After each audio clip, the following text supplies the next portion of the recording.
जय श्री बद्री प्रसाद। आज हम वैसे मैंने कहना चाहिए लेकिन हम कह रहा जो श्रीमद् भागवत के पद्म पुराण में वर्जित किया गया है सभी कथा कहने के लिए। कथा का मतलब क्या है? आत्मरंजन, मनोरंजन नहीं है। और आजकल आत्मरंजन की जगह पर मनोरंजन हो गया है। पता नहीं क्या क्या लोग एक ढंग से श्लोक सही भागवत का नहीं आता है।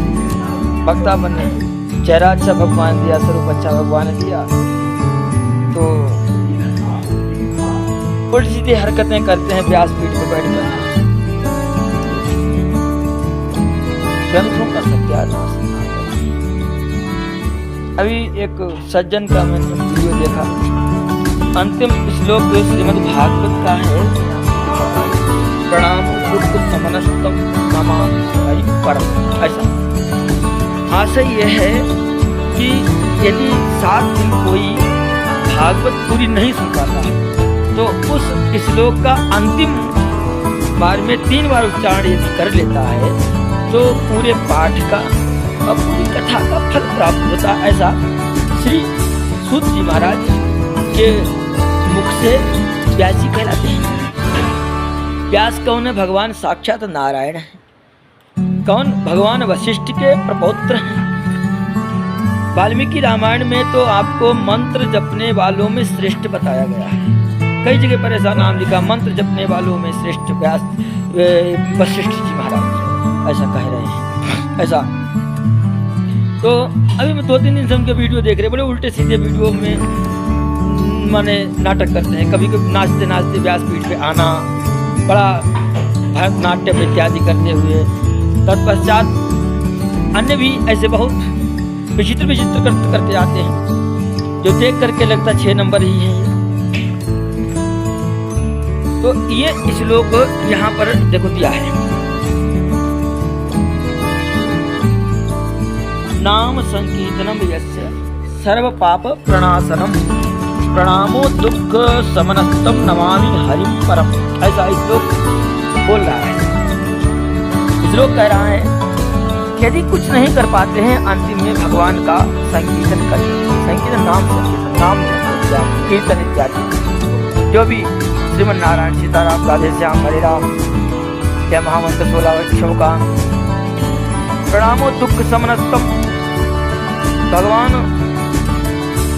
को इससे प्रणाम भी किया जा सकता है। तो भगवान को प्रणाम करने का मतलब क्या है? समस्त दुखों का नाश इत्यादि ऐसा बताया। हरिम परम, जो भगवान को प्रणाम करता है वो हरि को प्रिय होता है इत्यादि आदि आदि। मेरा आशय है कि जब से अनधिकारी गण व्यक्ति व्यासपीठ पे बैठने लगे हैं, चाहे देवी हो चाहे देवता हो, कोई भी हो, पुरुष स्त्री कोई भी हो, या तीसरे नंबर 3 प्राणी बताए गए, पुरुष स्त्री शिखंडी, तब से ग्रंथों का सत्यानाश होने लगा। कथा कोई खेल नहीं करना है। 1000 लोगों के बीच में आप माइक लेकर बोल सकते हैं, कुछ भी बोल सकते हैं, क्योंकि संसार में मूर्खों की कमी नहीं है। ताली पीटेंगे, हाँ बहुत अच्छा बहुत अच्छा, क्योंकि उनको टाइम पास करना है। परंतु मूर्खों को ये नहीं पता क्या करना। शास्त्रों का सत्यानाश। और आज फिर श्रोतागण कहते वो ऐसा बोला, आप इन नौटंकी बातों को बुलाते हो, इसलिए आपको ये मिलता है। जो दुनिया चाहती वही परस रहे हैं और जिनके पास जो है वही परसेंगे। विद्वत समाज में इन लोगों को कोई जगह नहीं। ये नाचने कूदने वालों को विद्वत समाज में कोई अनाई जगह हो सकती है। मां सबसे निवेदन करते हैं, कृपया कथा सुनिए, भगवान चर्चा करके सुनिए। नहीं कुछ आता है तो गीता प्रेस का ही ग्रंथ मूल आता है, उसके अनुवाद आते हैं खाली। सुख सागर करके ग्रंथ, यही भागवत जी का ही उन्होंने अनुवाद ही खाली हिंदी में दिया है। उसको पढ़ करके भी वांचने लगे वक्ता, तो श्रोताओं को भी समझ में आए, वक्ता को भी समझ में आए। पर ना तो उन मूर्खों को पता है हम क्या कर रहे हैं, ना ही उन मूर्खों को पता है हम क्या करा रहे हैं।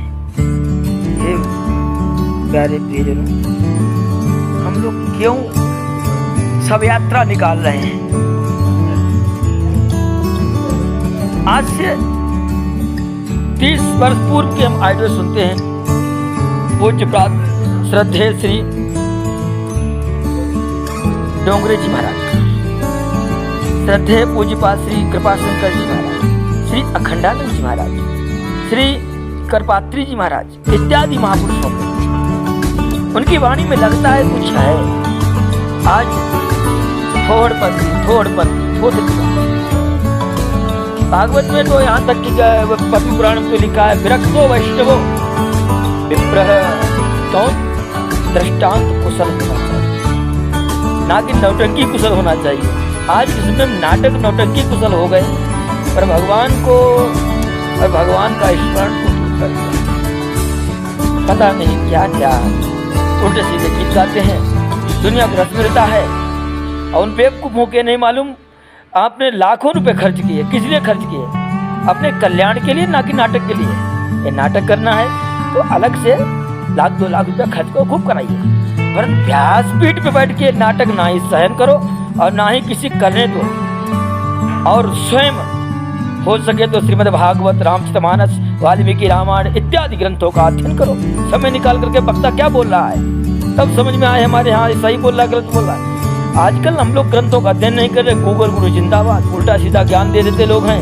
ये व्हाट्सएप और फेसबुक और यूट्यूब आदि ट्विटर में, इंस्टाग्राम इत्यादि में हम लोगों को लगता यही सही है। भैया कभी कभी समय निकालो, ज्यादा नहीं 2 अध्याय श्रीमद् भागवत के अध्ययन करो। 24,000 श्लोक भागवत, वाल्मीकि रामायण 335 अध्याय है, 2 ही अध्याय पढ़ेंगे तो भी समझ में आएगा।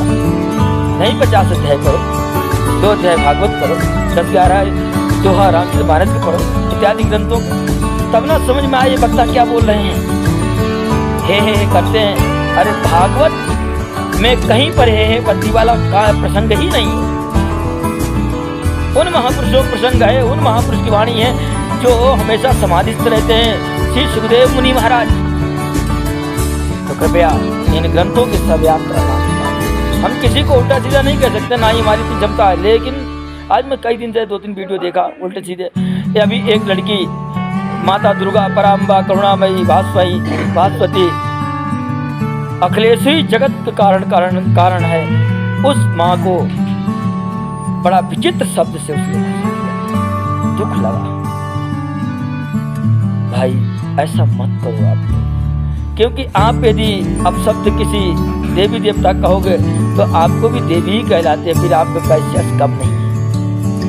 तो वैश्यापंथी छोड़ो, भगवान का स्मरण करो, भगवान का चिंतन करो, अरे भगवान की मंगलमयी वाणी सुनो, कहो। मेरी वाणी में किसी को कष्ट लगे तो हम क्षमा चाहते हैं, परंतु कई दिन से ये चीजें देखा मैंने, कई लोगों ने मुझे वीडियो भेजे कि महाराज ये क्या है, ये क्या है। तो भैया इसमें हमने बना के डाला। जय